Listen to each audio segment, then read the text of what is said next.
Ang kawawang estudyante sa high school na ito ay tinamaan lang ni Truck-kun. At nang idilat niya ang kanyang mga mata, nasa isang isekai na siyang mundo kung saan totoo ang mahika at sumusunod ang tubig sa bawat utos niya. Pero ang hindi niya alam, may taglay siyang nakatagong katangian, isang katangiang ginagawang wala siyang edad. Namatay si Ryo Mihara. Hindi dumating ang pagkaunawa na may kasamang sakit o takot. Nangyari lang ito. Idinilat niya ang kanyang mga mata at nakita ang sarili niyang lumulutang sa isang dalisay na puting kawalan, walang laman, walang tunog, at walang hanggan. Litong-lito, tinangka niyang magsalita, pero bahagya lang tumalbog ang kanyang boses bago lumapit ang isang mainit at kalmadong presensya. Ang nilalang na lumitaw ay hindi Diyos, hindi ayon sa sarili nitong pag-angkin.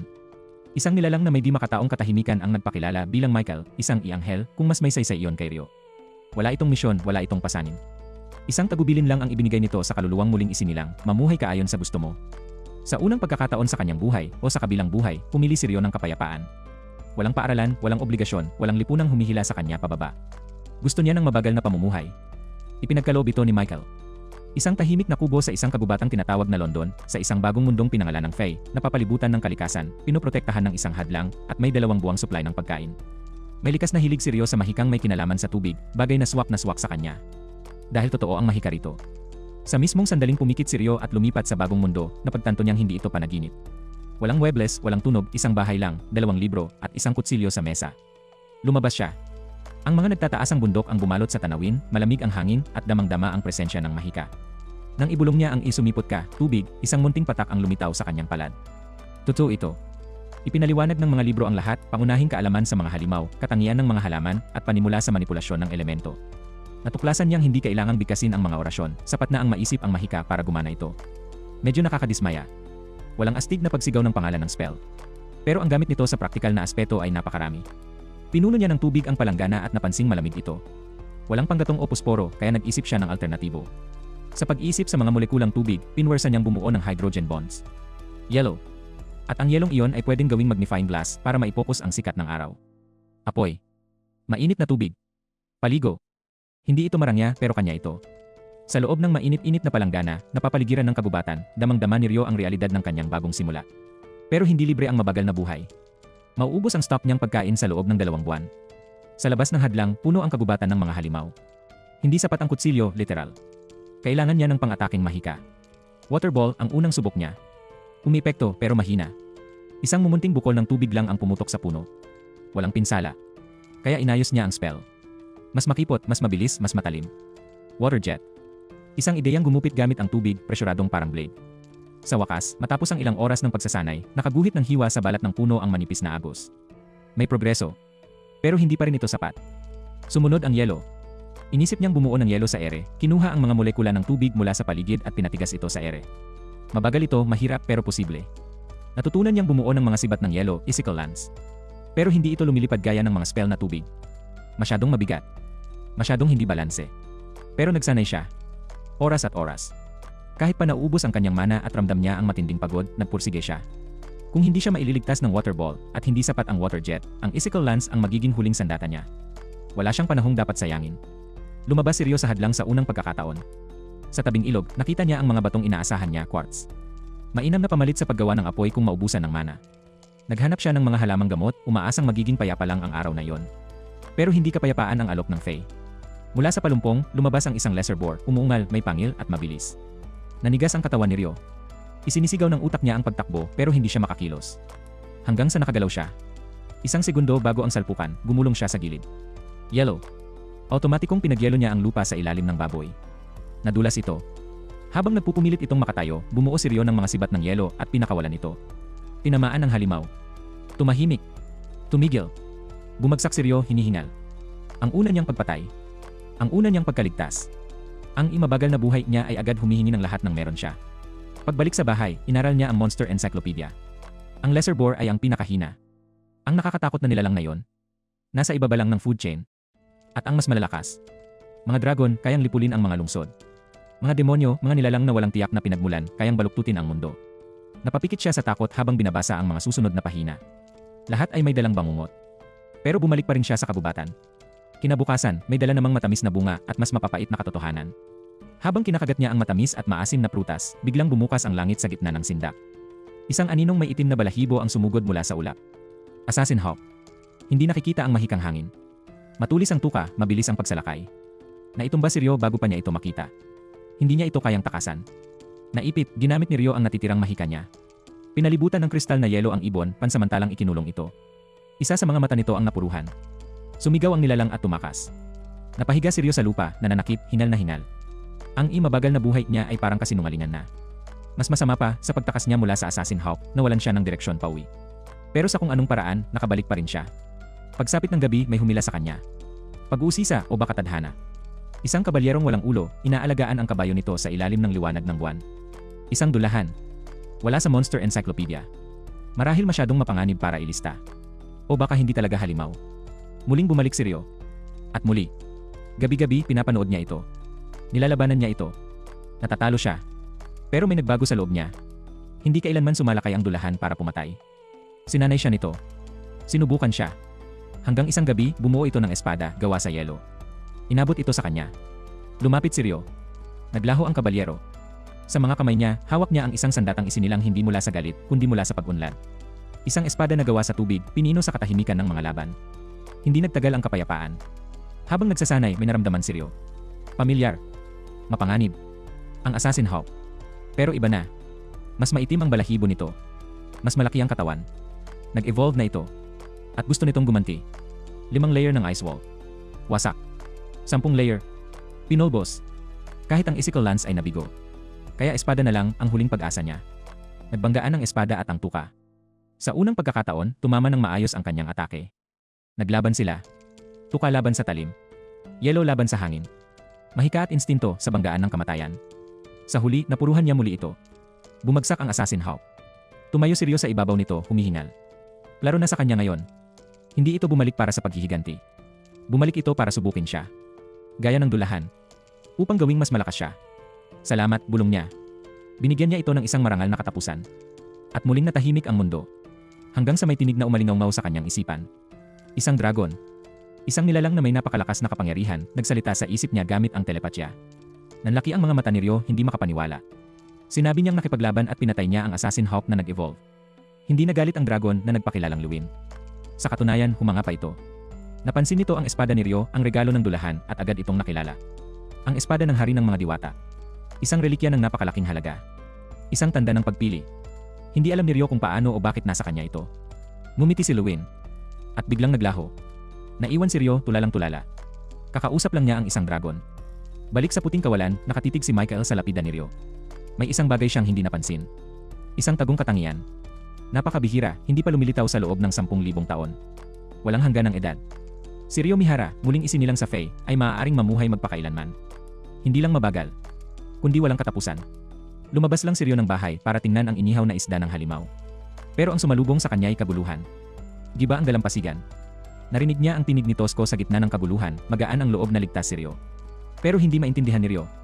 Wala siyang naramdamang kakaiba. Mas mahalaga ano bang suot niya? Wala na bang masangkop na damit? Bago pa siya makalubog sa pag-iisip tungkol sa kasuotan, bumangon ang di pamilyar na binatilyo at nagpakilala. Abel. Siya pala yon. Nagulat si Abel. Niligtas siya ni Rio, hindi ba? Paliwanag ni Rio, dinala lang niya si Abel pauwi. Sa kasamaang palad, si Abel lang ang nagawa niyang mailigtas. Kaya may iba pang nandoon. Nanigas ang ekspresyon ni Abel. May iba pa bang inanod sa dalampasigan? Pero ibinasura iyon ni Rio. Mga smuggler daw ang mga yon. Walang silbi. Hindi na dapat problemahin. At tapos na ang usapan. Wala namang magawa kundi kumain. Kaya kumain sila. Habang sabay na kumakain, muling ipinakilala ni Abel ang sarili niya at ganoon din si Rio. Rio. Isang mahikero na may likas na ugaling tubig. Namangha si Abel hindi lang sa pangalan kundi sa karne rin. Maganda ang pagkaihaw. At mukhang siya mismo ang humuli. Tinanong ni Abel ang tungkol sa kutsilyo kung iyon ba ang gamit ni Rio sa pangangaso. Nilinaw ni Rio hindi iyon sandata kundi kasangkapan lang sa paghiwa. Ang tunay niyang sandata ay mahika. Mahika. Sabi ni Abel, kahit sa gitnang mga bansa, kalahati lang ng mga tao ang may kakayahan dito. Kalahati. Hindi ba't sabi ni Michael, isa sa bawat 5 lang? Napaisip si Rio, nalito. Pero binitawan na lang niya. Nang tanungin ni Abel kung may iba pa siyang kasuotan, diretsahang sagot ni Rio, wala. Walang tela. Walang sinulid. Walang pera. Napatawa si Abel. Parang nainsulto pa niya ang taong nagligtas sa kanya. Pero kumain pa rin sila. Nagtawanan. Nagpahinga. Tapos naging seryoso si Abel. Gusto niyang suriin ang baybayin. Walang tutol si Rio. Pero habang naglalakad, napansin ni Abel ang kakaiba, wala siyang baston. Isang mahikero na walang baston. Kakaiba yon. Pero nagkibit balikat si Abel. Baka malas lang si Rio. Tapos dumating ang tunay na hiling. Gusto ni Abel na pumunta sa Hilaga, patungong bayan ng Loon. Wala siyang ideya kung nasaan siya, walang mapa, walang direksyon. Gusto niyang maging gabay si Rio. Nag-isip si Rio. Tahimik at malayo sa gulo ang buhay niya. Isa itong paglihis sa daan. Pero sa huli pumayag siya. Aalis sila bukas. Bago magsimula ang paglalakbay, may isang huling bagay na kailangang gawin si Rio. Kinagabihan, lumabas siya mag-isa. May kailangan siyang kausapin. Isang presensya na tanging sa oras na yon niya lamang maaaring lapitan. Hindi kailanman sumagot ang nilalang. Pero palagi niyang nararamdamang nakikinig ito. Ngayong gabi, nagpasalamat siya. Sinabi niyang aalis muna siya sa gubat ng London ng ilang sandali. Hindi niya alam kung anong klaseng nilalang iyon. Diwa. Tagapangalaga? Wala siyang pakialam. Nabuhay siya hanggang ngayon dahil dito. At ngayong gabi, bilang pagpupugay sa huli nilang pagtatagpo, binuhos niya ang lahat sa kanyang pagsasanay ng mahika. Ito ang paraan niya ng pagpapaalam. Dumating ang umaga. Umalis ang dalawa. Si Abel ang nauna at hiniling kay Rio na manatili sa likuran. Gusto niyang siya ang lumaban kung may mangyari. Hindi siya pwedeng palaging inaalagaan. Isang usapin ng karangalan. Tumango si Rio. May punto naman. Paglaon, may narinig silang tunog sa harapan. Lizardmen. Matitinding kalaban. Lalo na sa basang lupain. Nais ni Abel na akitin sila papasok ng gubat. Hindi gumana. Hinahabol na sila. Kailangan na nilang lumaban. Hindi nag-aksaya ng oras si Rio, nagpatawag agad ng 4 na Icicle Lances ng sabay. Nabigla si Abel. Hindi lang sa spell, kundi sa dami ng sabay-sabay na nilikha ni Rio. Karaniwan, isa-isa lang ang spell kada orasyon. Pero hindi alam yon ni Rio. Para sa kanya, normal lang ito. Matapos ang labanan, nag-conjure si Rio ng malinis na tubig. Mahalagang manatiling hydrated. Binigkas niya ng malakas ang orasyon ngayon. Napansin ni Abel. Hindi ba tahimik lang siya nung una? Inismiran lang ito ni Rio. Baka guni-guni lang ni Abel. Nagpatuloy sila sa paglalakad. Ipinakita ni Abel kay Rio ang isang barya, isang florin. Salapi mula sa kaharian ng Nightly. Nightly. Tunog malakas. Ayon kay Abel, bawat bansa sa gitnang mga bansa ay may sariling pera, pero iisa lang ang unit. Isa ang Nightly sa 3 malalakas na kapangyarihan. Ang iba pa. Debuhi Empire at Handel Confederation. Debuhi. Hindi napigilang matawa ni Rio. Pangit ang pangalan. Hindi natuwa si Abel. Pero umayon siya, mahalaga nga ang pangalan ng bansa. Taga-debuhi ako ay hindi kaaya-ayang pakinggan. Gumanda ang tanawin. Tapos dumating ang gulo. Rock golems. Napadpad sila sa isang pugad. Inatake ni Abel gamit ang electro strike, pero agad naghilom ang nilalang. Umatras siya. Si Rio ang humarap. Nagcast si Rio ng ice wall at ginamit ang mass compression. Ang epekto ng banggaan ay tumapos agad ng 2 golem. Namangha si Abel. Isang sandatang nakabase sa mass manipulation. Nilinis nila ang natitirang mga golem.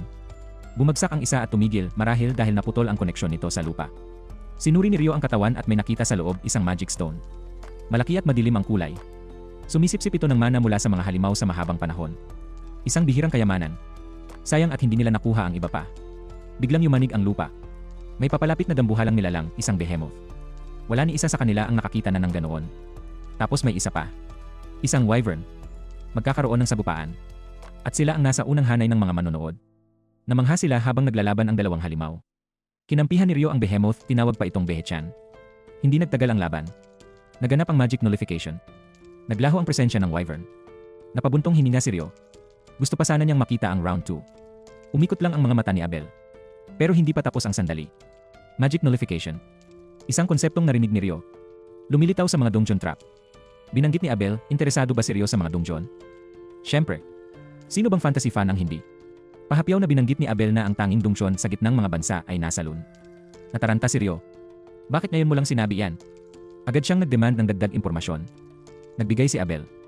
Ipinaliwanag niya ang 3 pangunahing lahi. Dwarves, matitibay, bihasang panday. May ilan sa kanila na naninirahan sa Loon. Elves, mas misteryoso. Karamihan ay naninirahan sa malalayong gubat. Isa lang ang elf na nasa Loon. Tama sa iniisip ni Rio. Habang tinatahak nila ang kabundukan sa Hilaga, tinanong ni Abel kung saan nakukuha ni Rio ang lahat ng impormasyong ito.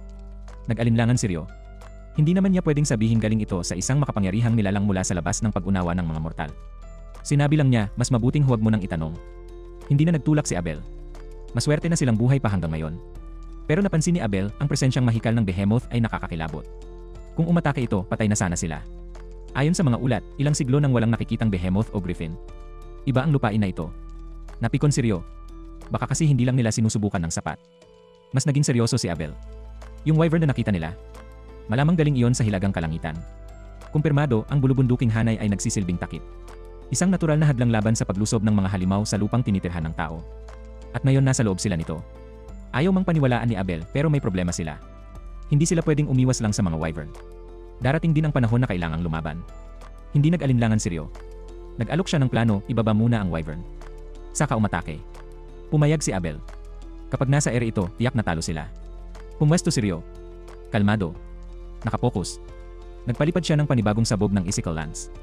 4 na sibat ang sabay-sabay na pinakawalan pataas at tumama. Bumulusok ang wyvern sa lupa.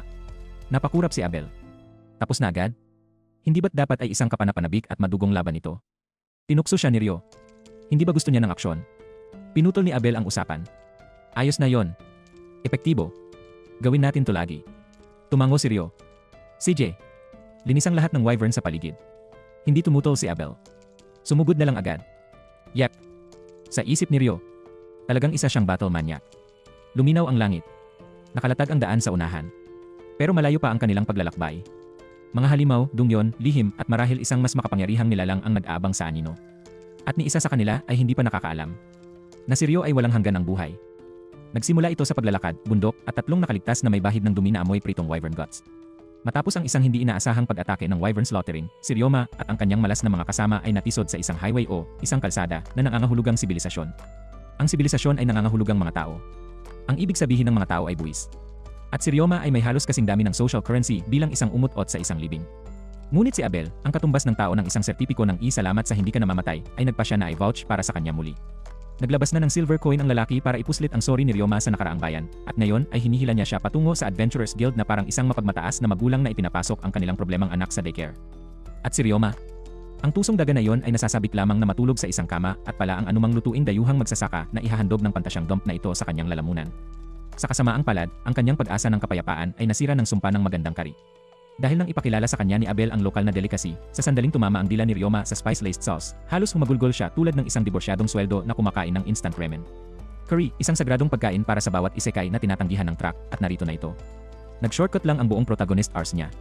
Siyempre, ang maruming matakaw ay humingi ng mga segundo. Sumapit ang umaga, at ang kasuklam-suklam na freeloader ay hinila patungo sa Adventurers Guild na parang paslit na nabakunahan. Ipinaliwanag ni Abel ang mga pangunahing kaalaman, magparehistro, kumuha ng card, maiwasan ang mga buwis sa pagpasok sa bayan, at maaaring magbenta ng ilang bahagi ng halimaw. Si Ryoma, na ang sitwasyon ng ay mas kaduda-dudang kaysa sa isang lalaki sa isang nightclub na walang sapatos, ay tumango habang nagpapanggap na hindi utang kay Abel ang kanyang buong reincarnated na buhay. Natural, may mga tanong si Ryoma. Higit sa lahat, kung paano umiral ang isang currystan bago pa man siya makapag-imbento ng apoy. Sinubukan ni Abel na iwasan ang culinary inquisition, ngunit hindi pinabayaan ni Ryoma ang slide na yon. Totoo ang curry conspiracy, at kung itinago iyon ni Abel, ano pa ang pinagtataguan ng bastard na yon? Matamis? Mga lihim? Babae? Humingi si Ryoma ng dessert na parang gremlin. Habang naglalakad hanggang sa lunsod ng ginintuang trigo, si Abel ay tinambangan ng mga pamilyar na mukha, mga gwardiya, kaibigan, mga random na background, lahat ay sumisigaw na parang mga grupo sa isang washed-up na pop star. Tila, si Abel ay napuno ng howdy ni sa kanila. Missing in action. Ipinapalagay na patay na. Malamang kinain ng dragon. Ang karaniwan. Ngunit ngayon ay bumalik na siya, buhay, scuffed, at binyayaan ng isang bagong kasama na mukhang kulang sa tulog na kulto na may malinis na tubig na magic. Napalingon si Ryoma sa kalahati ng bayan nang ibinaba ni Abel ang kanyang misteryosong savior card na parang isang mapagmataas na ama na nagpapakita ng sining ng makaroni ng kanyang anak. Ang gilingan ng chismis ay umiikot. Ang Crimson Sword, ang pinakamalakas na adventuring party ni Loon, ay bumalik at nagdala sila ng kakaibang bagong recruit. Nagbulungan ang mga tao. Hinuhusgahan. Naka-able. Nakatayo lang doon si Ryoma, humihina sa bibig at nagpapanggap na mapagpakumbaba. Ang guild ay isang maingay na piitan ng papuri at mga nagyayabang na tumitingin sa ranggo. Ang pagbabalik ni Abel ay nagdulot ng reunion na sumigaw ng malakas para magising ang patay, kaya naghintay si Ryoma sa isang sulok na parang ang pinaka-awkward na nakapaso na halaman sa mundo. Ngunit kahit nasa kaguluhan, ang tunay na labanan ay nagsisimula pa lamang dahil oras na para irehistro itong water-dribbling nobody bilang isang aktwal na adventurer. Si Abel, na hindi kontento sa pagligtas sa malungkot na buhay ni Ryoma, ay nagpasya na irekomenda siya para sa Drunk, laktawan ang Frank Trash Tier. Karaniwan ito ay nangangailangan ng isang maalamat na reputasyon, isang halimaw na pumapatay ng rusum, o maaaring isang suhol. Ngunit may patunay si Abel, isang napakalaking, mataba, nakakatakot na wyvern magic stone na mukhang kayang palakasin ang isang buong bansa, o isang mid-tier boss fight. Ang guildmaster, si Huma Glass, isang masungit na geezer na may mga wrinkles sa stress na mas matalas kaysa sa kanyang talino, halos mahiwaga nang makita niya ito. Ang mga wyvern ay mga banta sa antas ng bansa. Apocalypse tier na mga nilalang. Ang pagpatay sa isa ay parang pagsuntok ng bagyo sa mukha at nabubuhay upang ipagmalaki ito. Mas nakakaloka. Tinawid ni Ryoma at Abel ang Demon Mountain. Mag-isa. Walang armas. At walang pakiramdam ng pag-iingat sa sarili. Iyon lang ay sapat na para maalis si Ryoma mula sa loser tier at maging mid-rank na legend status. Sa harap ng lahat ng kalokohang iyon, ang guild ay walang pagpipilian kundi tanggapin siya. Si Ryoma, ang Grease Slick Mystery Mage, ay opisyal na ngayong rank adventure. Sumunod na dumating ang burokratikong impyerno na kilala bilang pagpaparehistro. Isang ginang na nagngangalang Nina, malinaw na masyadong propesyonal para harapin ang mga kilabot tulad ni Ryoma, ang naglakad sa kanya sa proseso na parang nalilitong palaboy na natututo kung paano gumamit ng vending machine. Pangalan? Ryoma. Trabaho? Mage. Elemento? Tubig. Paninirahan? Tambak ng basurang walang tirahan. Inalok pa niya siya ng kama sa guild dorm sa susunod na 300 araw. Ryoma, suppressing his inner perv, somehow refrained from asking if it was code. Habang ipinaliwanag ni Nina ang mga panuntunan ng guild, mga seminar sa piitan, at mga mahiwagang seminar na maaaring makuha ni Ryoma ang kaalaman, tumango lang siya na parang masunuring mot. Nang sa wakas ay ibinigay niya sa kanya ang kristal para irehistro ang kanyang mana signature, halos manginig ang lalaki sa sobrang kaba. Sa wakas, isang card na may pangalan niya. Isang bagay na magpapatunay na hindi lang siya socially awkward freak with a god complex. Tinitigan ni Ryoma ang kanyang bagong adventurer card na parang platinum condom. At ganoon din, opisyal na ngayon ang salamangkero na may putik. Ngunit hindi pa tapos si Abel na kaladkarin si Ryoma na parang isang magulang na overachieving sa isang tour. Susunod na hinto, ang Magician's Guild, tahanan ng mga arcane na nerd, hindi matiis na mga iskolar at mga salamangkero na talagang nag-shower. Dito na makakatagpo si Ryoma ng isang mapanganib, si Kalya, ang Water Mage Guild Master. Isang babaeng may mga mahiwagang chops at nagyelong tingin upang kusang masunog ang isang lalaki mula sa isang sulyak. Binangga ni Abel si Ryoma na parang isang hamak na ahente ng talento na nagpapakilala sa kanyang susunod na isa-hit wonder. Humingi ng demonstrasyon si Kalya. Hindi nag-atubili si Ryoma. Waterball.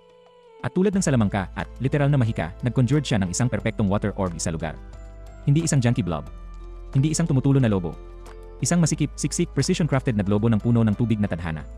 Halos napaunggol si Kalya. Itinuro sa sarili. Kalokohan. Inalok agad siya nito ng upuan sa mahiwagang round table. Pupunduhan ng guild ang kanyang pananaliksik, i-unlock ang mga material na may mataas na antas, at bibigyan siya ng access sa mga nangungunang salamangkero.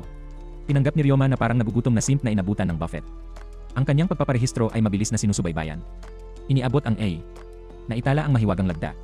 Sa loob ng ilang minuto, ang dating tahimik na sewer rat na ito ay bahagi na ngayon ng Magician's Guild, kung saan personal siyang ginagabayan ni Kalya papunta sa library na parang isang mapagmataas na baliw na siyentipiko na kumukuha sa kanyang susunod na eksperimento. And Dan was she impressed. Ang kanyang water magic density. Hindi nagkakamali. Mana control. Walang bahid. Potential. Wala sa mga chart. Handa si Kalya na hubugin ang marumi, tumutulo na kababalaghan na ito sa isang mahiwagang banta. Pagbalik sa inn, muling sumama si Ryoma kay Abel at ang dalawa ay nagmuni-muni sa pagtatapos ng araw. Nasa menu na naman si Curry dahil syempre at nagsimulang mag-nerding si Ryoma na parang baliw na nakalab coat. Nais niyang malaman ang pinagmulan ng mahika. Ang pilosopiya sa likod ng mana. Ang mga lihim ng banal na interbensyon. Si Abel naman ay gusto na lang niyang tumahimik at kumain. Tila ang magic ay nagmula sa mga Diyos. O mula sa mga tao. O pareho. Wala talagang nakakaalam. Ngunit nabigla si Ryoma. Isang ganap na scholar na mage sa paggawa, handang mag-dissect, mag-analyze, at marahil ay muling tukuyin ang magic gaya ng alam nila. Binalaan siya ni Abel na huwag lumampas. Si Ryoma, na binabaliwala ang bawat pulang bandila kailanman, ay nagsabing mas magsasanay siya. At kaya natapos ang araw na may isang umuusok na plato ng kari, dalawang hindi malamang nakasama, at isang tumataas na pervy powerhouse ng isang salamangkero na napunta mula sa walang pangalan na walang tao tungo sa rehistradong guild na kababalaghan sa loob ng wala pang 24 na oras. Si Amon ay isang nanginginig na sanga ng nerbiyos, isang basang tisyo ng isang lalaki, pawis na balde, bago pa man tumama ang araw sa tanghali. Ang nakakalungkot na sako ng pagkabalisa na ito ay nakaligtas sa 5 araw ng pagsasanay sa antas ng sanggol. Ngunit ngayon ay oras na para sa tunay na piitan, isang bagay na malinaw na hindi binuo para sa kanyang kaluluwang may pansit na spine. Tinahol ng instruktor ang mga huling babala na naghagis ng mga salitang tulad ng unang layer at monster outbreak sa hangin na parang candy sa isang libing. Lahat ng iba, na-hype sila. Samantala, isinulat ni Amon ang kanyang kalooban sa toilet paper. Si Ryo, ang misteryosong bastard na may talento sa pagiging masyadong cool para sa silid, ay naglob sa isang load na tanong tungkol sa teleportation tulad ng ilang supladong isekai nerd na nagbasa ng napakaraming mga artikulo sa wiki. Ang iba ay halos naglaway sa paghanga. Kahit na ito ay isang predungjon ay at ang mga babalang palatandaan ay kumikislap na matingkad na pula, isang Great Beast Outbreak na maaaring gawing Monster Mash 3,000 ang mapayapang munting adventuring na bayan na ito. Ngunit ang mga instruktor, ang mga walang pusong butiki, ay nagkibit balikat lamang. Hindi ngayon, sabi nila. Para bang mas ligtas ang bukas. Nilaktawan ang ritual ng pagpasok na parang sequel ng larong walang gustong laruin. Walang mga troso, walang mga panalangin, isang mahabang martsa lamang sa nakanganga na itim ng unang palapag. Sinubukan ni Amon na huminga ng malalim, malamang na nakalanghap ng mas maraming alikabok kaysa sa lakas ng loob. Ang sumunod ay kasing simple ng nakukuha ng mga tutorial dungchon, isang katakot-takot na gumagapang na soldier ant na parang ang mga Diyos ng dungchon mismo ay nag-isip na ang crew na ito ay masyadong nakakaawa para sa anumang bagay. Si Ryo, ang ice-slinging cheat code, ay nagpalabas ng isang magic spell na may biyaya ng isang panghuling boss na nagpalamig sa kalaban sa kalagitnaan ng scurry. Pagkatapos ay natisod si Amon at kahit papaano, sa pamamagitan ng matinding himala o awa ng mga Diyos ay nakarating ng malinis na hiwa. Binabati kita. Patay na ang langgam. Ang mga noob ay totoong adventurer na ngayon. At ang mahiwagang bato. Isang maliit na tipak ng patunay na si Amon ay hindi lamang isang sako ng karne na naghihintay na kainin. Oras ng selebrasyon ng Q, isang party na napakaamo na hindi man lang mahihimatay ang isang madre. Walang alak, walang ecchi waitress, kumakatok lang ng mga tarong ng malungkot na adventure juice at mga awkward na papuri. Sinubukan ni Amon na bigyan ng kredito si Ryo, ngunit wala si Ryo sa kahinhinang iyes na yon. Kung pumatay ka ng isang bug, pagmamay-ari mo ito tulad ng isang champ. Iyan ang paraan ng pakikipagsapalaran. Napag-usapan nila ang mga plano sa piitan para bukas na parang nag-organisa sila ng beach trip, kahit na sila ay may pinagsamang tapang ng isang basang mop. Binalak ni Ryo na tumama sa ikatlong palapag, na naging dahilan upang lumiwanag si Amon na parang aso na nakarinig ng salitang lakad. Pagkatapos ay dumating ang plot twist, ang mga langgam na yon ay hindi dapat nasa unang palapag. Ayon sa guild, ang mga paniki ang pangunahing bodies dito. Ngunit tila, ang mga langgam ay nagsimulang maghukay kamakailan. Naturally, ang kakaibang ito ay hindi pinapayagang maupo ng mapayapa. Ipasok si Abel, ang mismong si Red Blade na may muwang na mukha na naglalabas ng enerhiyang masyadong mabuti para sa bayan na ito. Kaswal niyang ipinaliwanag ang pag-ugali ng mga langgam sa pagtunel, pagkatapos ay binato niya si Ryo na parang master ng passive-aggressive warfare. Hindi lang umimik si Abel, halos natiyaban niya ang buong kwarto gamit ang kanyang elite adventurer energy. Si Mills, ang fresh off the bus class swordsman, ay halos mag-cream sa sarili para humingi ng handshake. Para itong isang batang lalaki na nakikipagkita sa kanyang paboritong hentai artist. Ngunit pagkatapos ay nauwi sa purong kaguluhan ang mga bagay. Si Abel, ang magandang bastard na yon, ay sinubukang makawala sa kanyang mga tungkulin sa guild na parang isang guilty one-night stand. Si Horen, ang kanyang handler na may pasensya ng isang asar na guro, ay kinalagkad siya palayo sa pamamagitan ng paghimas ng kanyang balabal. Habang sumisigaw si Abel na parang spoiled na paslit, nakatayo doon si Ryo na parang emotionally detached wallflower. Umaalinggaw ang sigaw ng pagtataksil ni Abel na parang pusang na vacuum na nag-iwan ng alon ng kahihiyan at bugbog na pagmamataas. Marahang pinuri ni Rihya, ang tahimik na batang babae na may mga mata na kayang maghubad ng kaluluwa. Samantala, tinawag siya ni Rin para sa pagiging kakaibang kalmado, na kung saan ay pata si Ryo ay nagkaroon ng emosyonal na output ng isang bato. Ngunit sa kaibuturan ng lahat ng pagiging matatag na yon, may bumubula. Nang maglaon, binaluktot ni Amon ang kanyang mga kasanayan sa talim sa harap ng isang impressed senior, paghiwa-hiwain sa pamamagitan ng mga kaaway tulad ng isang wanabe samurai na may mga issue sa tatay. Ang kanyang mga galaw ay sumasalamin kay Abel dahil tila ang lalaki ay natuto mula sa isang retiradong matandang umutot na pinangalanang Old Man Yellow. Iyon ang tunay niyang pangalan. Malamang. Lumalabas na ang Old Man Yellow ay sinanay sa isa sa mga big shot sword dojo ng kabisera ng hari. Ibig sabihin, ang mga galaw ni Amon sa kanayunan ay hindi ganap na basura. Samantala, ipinahayag ni Ryo na hindi lang siya isang stick-waving mage. Alam niya ang kanyang paraan sa paligid ng isang talim, masyadong sinanay ng isang tagapayo, ngunit karamihan ay nagtuturo sa sarili. Isang paglalakad na kontradiksyon ang taong ito. Magic, espada, misteryong aura. Hindi nakakagulat na ang lahat ay natakot o nalilito para sa kanya. Simple lang ang payo ng mentor lady, huwag mamatay. Bumuo ng tibay. Tumakbo ng parang impyerno. Kung bumagsak ka, hindi ka cool, ikaw ay karne ng bangkay. Tila, kahit si Abel ay nag-jogging sa kanyang sword nerd shoulders sa umaga. Ang mga henyo, tila, kailangan pa ring magpawis. Si Ryo, bilang ang misteryosong nag-iisang lobo, ay hindi nananatili. Walang dungeon run para sa kanya ngayon. Ibang uri ng larangan ng digmaan ang nasa isip niya, ang aklatan. Ang library. Dahil walang nagsasabing pangunahing enerhiya ng karakter, tulad ng pagbabasa ng mag-isa sa isang maalikabok na piitan ng libro, habang ang iyong balikat ay pumipintig pa rin mula sa isang labanan ng demonyo. Mga aklat sa alchemy. Mga recipe. Mga magic formula. Ang buong nerd buffet. Gusto silang lahat ni Ryo, ngunit ang price tag na yon ay nakatitig sa kanya na parang mafia debt collector. Bago niya maisip kung paano nakawan ang isang bookstore nang hindi sinisira ang kanyang edgy mystique, nagbago ang lahat. Isang solar eclipse ang bumalot sa mundo sa agarang pangamba. Isang katakot-takot na kapangyarihan ang dumausdo sa hangin, sapat na kapal para magbigay ng itiyay sa kambing. Tapos dumating siya. Linor Uraka Albuquerque. Isang pangalan na mas mahaba kaysa sa kanyang pasensya. Isang demonyo na nakabalakayo bilang isang mapagmataas na hoti na may sapat na ugali upang i-level ang isang bloke ng lungsod. Ang kanyang kapangyarihan ay umaamoy ng boss fight energy, at isang bagay ang gusto niya, ang ulo ni Ryo sa isang steak. Sayang at hindi interesado si Ryo na maging kebab ng sinuman ngayon. Nag-away sila na parang dalawang Diyos sa isang cosplay convention, magic, wine, flames, at sas na lumilipad kung saan-saan.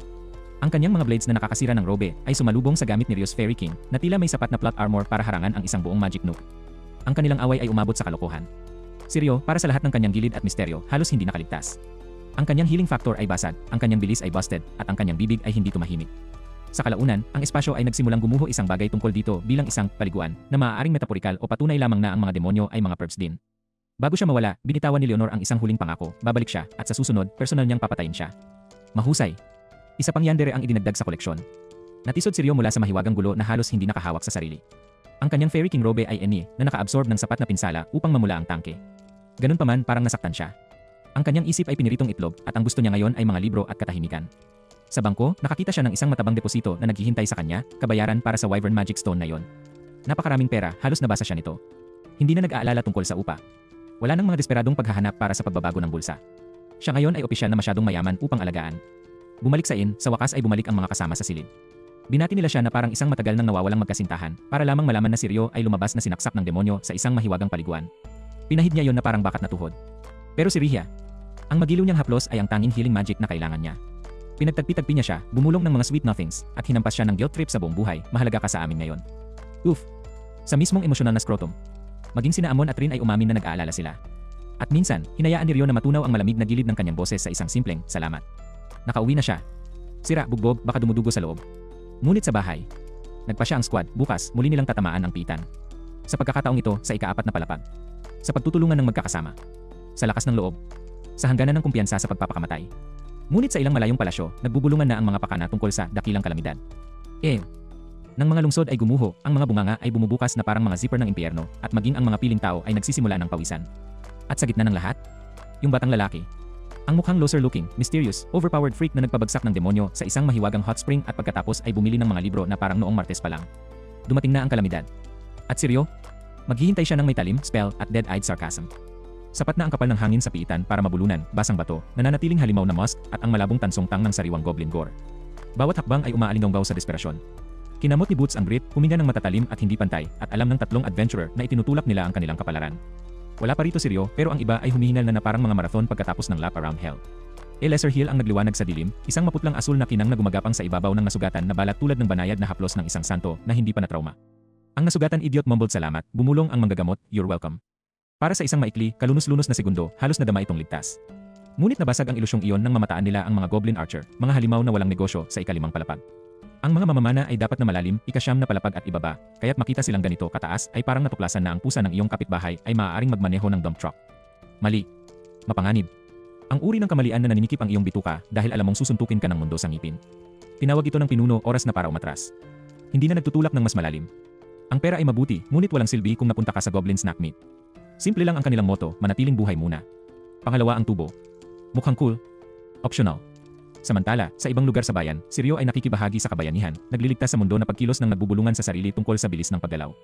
Ang mga salamangkero ng elemento ng hangin ay maaaring lumipad sa larangan ng digmaan tulad ng kidlat na may caffeine, kurap at wala na sila. Ryo, may tubig siya. Na ang ibig sabihin maliban kung ang laban ay naganap sa isang swimming pool, siya ay ang mahiwagang katumbas ng isang mabagal na gumagalaw na hose sa hardin. Naisip niya ang tungkol sa water jet, isang spell na maaaring magpasabog sa kanya pabalik sa ilalim ng tubig sa lupa. Gayunpaman, ito ay hindi gaanong nakamamatay na gitling at mas slip and slide ng kahihiyan. Sinubukan pa rin niya ito, itinulak ang kanyang magic output sa 256, sapat na upang itulak siya ng kaunti. Ang kanyang katawan ay umatras, nabasag ang kontrol, at natapos niyang kumain ng metaporikal na simento. Isang kabiguan. Muli. Kung maaari lang niyang i-crank ito sa 1,024, naisip niya, marahil ito ay sapat na mabilis upang karibal ang mga gumagamit ng hangin. Pero sa ngayon, isa lamang siyang mamasa-masa na pagkabigo sa ambisyon. Ang plano, pindutin ang silid-aklatan, maghukay sa mga libro tungkol sa mga demonyo at alchemy, at manalangin upang makahanap ng isang bagay upang isara ang puwang. Dahil sa mundong ito, ang pagtayo ay isa lamang paraan upang magboluntaryo para sa isang maagang libingan. Ang paghahanap ni Ryo sa pananaliksik ay naging isang bust. Ang Forbidden Magic Tom ay walang uri ng marangya, orihinal na mahika na hinahangad niya. Walang midair ice walls na sapat na malaki para harangan ang hininga ng dragon, walang ice spears na maaaring tumusok sa armor ng wyvern na parang karayom sa basang tissue paper. At pagkatapos, nang ang katahimikan ng nabigong pag-aaral ay nagsimulang kumain sa kanya ng buhay lumakad siya. Sira. Elf. Adventurer. Ang uri ng babae na maaaring gumawa ng isang monghe na sirain ang kanyang mga panata at isang pari ay humingi ng kapatawaran sa ibang pagkakataon. Nagpalitan sila ng pagbati, awkward, pinipigilan at tinanong ni Ryo kung wala siya sa trabaho. Siya ay nagkaroon. She also had somewhere to be, leaving Ryo with nothing but the faint scent of her presence and the realization that yes, he was absolutely lonely loser. Bumalik sa Adventurers Guild, ang tensyon ay sapat na makapal upang ukit gamit ang isang kalawang na butter knife. Ang ebidensya, isang mahiwagang bato mula sa isang goblin archer na natagpuan sa ika-5 palapag ay inilapag sa mesa na parang umuusok na baril. Ang mga mata ng mga tauhan ay tumalas, ang mga alingawmaw ay naging utos. Ito ay hindi lamang hindi pangkaraniwan. Ito ay mali. Hindi nag-aksaya ng oras ang Guildmaster. Gusto niya ang Red Sword at ang White Brigade dito, dalawang rank na partido na may kakayahang aktwal na makaligtas sa malalim na pagtakbo sa piitan. Mabagsik ang briefing, kumpirmahin kung may stampede. Ang isang stampede ay hindi lamang maraming halimaw. Ito ay isang pagsabog, mga halimaw na dumarami at dumarami sa mga bilang na napakalaswa, kaya ginawa ang buong bayan sa mga feeding trough. Ang huli ay halos 10 taon na ang nakakaraan, at ito ay sapat na masama upang maging isang kwento ng katatakutan bago matulog para sa mga rookie adventurer. Ang kahilingan, pumasok, kumpirmahin ito, at kung nakumpirma, tumakbo na parang impyerno. Kinaumagahan, nakatakda na ang plano. Ngunit bago pa man sila makahakbang sa loob, si Abel, ang uri ng tao na ang instincts ay nakakaamoy ng gulo na parang pating na amoy dugo, ay tumawag ng tseke. Winged Magic Detection Sweep ang unang palapag. Ang resulta, hindi dose-dosenang, hindi daan-daan. Libo-libong mga lagda ng buhay, lahat ay nagsisiksikan sa malaking bulwagan. Ang stampede ay hindi darating. Nandito na ito. Lumipad ang mga order. Retreat. Makipag-ugnayan sa gay. Mga halimaw na paparating. Ang unang defensive wall ng piitan ay naging rally point. Ang mga mamamana ay nagsisiksikan, ang mga salamangkero ay naghanda ng mga spelling, at ang hangin mismo ay tila nanginginig sa dagundong ng daan-daang kuko na nagkukudkod ng bato. Tinamaan nila ang mga tagapagtanggol na parang tsunami ng mga kuko at ngipin. Dose-dose ng mga duwende, mga mamamana, mandirigma, at mas masahol pa na bumubuhos sa mga alon na sapat na ang kapal upang masakal ang lupa. Umulan ang mga palaso. Nag-flash ang magic. Mga hiyawan at iyak ng labanan na nagkagulo sa kabuluhan. Ang Ronhenkyohaku Knights ay sumali sa labanan, ang kanilang baluti ay kumikinang kahit sa ilalim ng halimaw na dumi tumalsik sa mga dingding. Mahigpit ang koordinasyon, ngunit dahil sa dami ng mga kalaban, parang nagpiyansa ng tubig gamit ang tasa ng tsaa ang labanan sa panahon ng bagyo. Sa dingding, isang guild runner ang nagtulak ng mga bundle ng mga araw sa nanginginig na mga kamay. Dumating ang balita, isang malaking isa ang nakabitin. Malamang ay Goblin King. Huling papasok ang Red Sword, at kapag nakapasok na sila, magsisimula na ang totoong bloodbath. Nang lumipat ang Red Sword, parang naghahagis ng gasolina sa siga. 3 Goblin General ang lumitaw, matataas na brute na nakasuot ng mga piraso ng ninakaw na baluti, ang kanilang mga mata ay nag-aapoy sa uri ng piping malisya na tanging mga goblin lang ang makakaalis. Patayin sila ng mabilis bago lumitaw ang hari, iyan ang plano. Ang labanan ay naging isang bagyo ng bakal, mahika at desperasyon. Gumapang ang mga light javelin sa hangin.